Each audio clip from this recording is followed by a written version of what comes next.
My name's Sally Jones and I moved here with my family in the mid-1960s.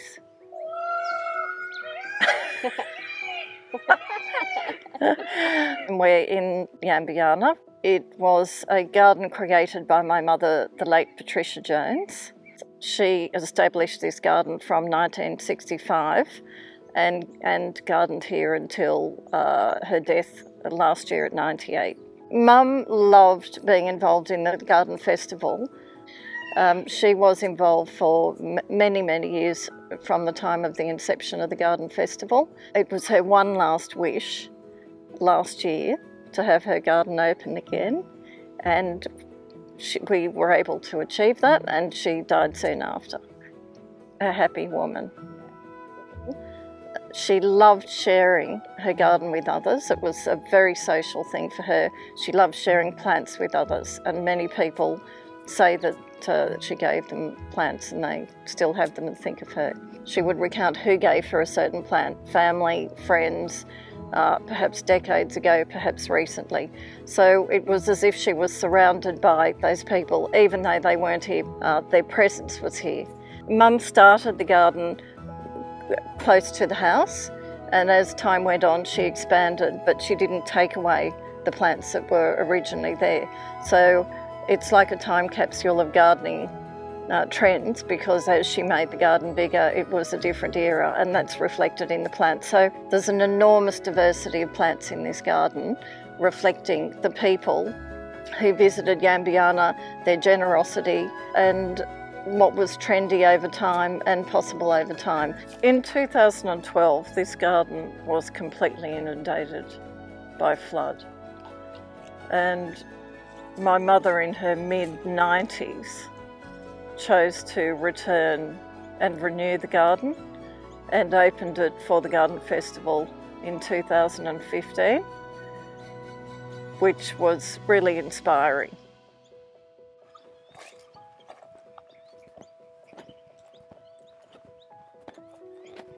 She loved that is an Illawarra flame tree, that big tree there. She loved that tree. Wow, these are so beautiful.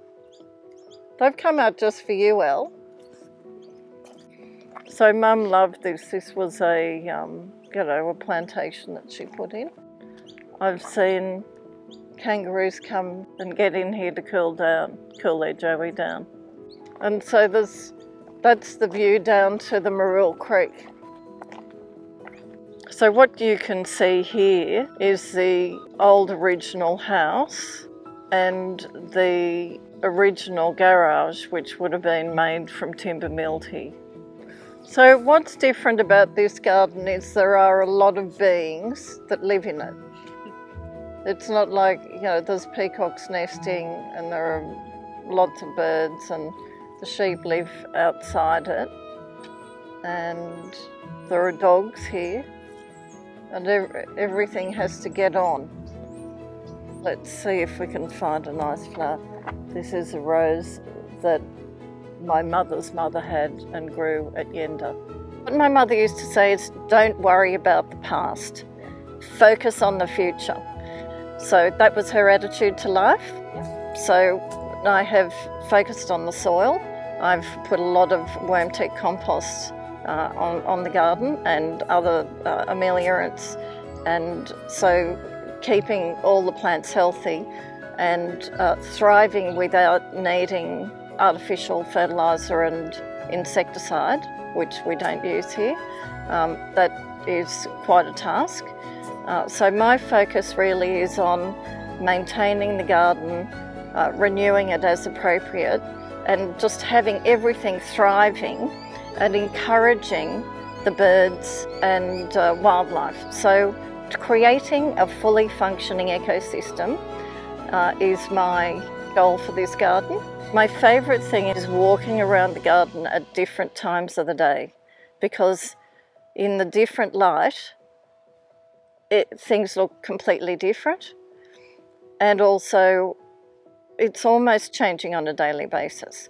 So the combination of the different light in the different seasons and different times of the day, plus the changing foliage and flowers and so on. It's just a boundless smorgasbord of beauty.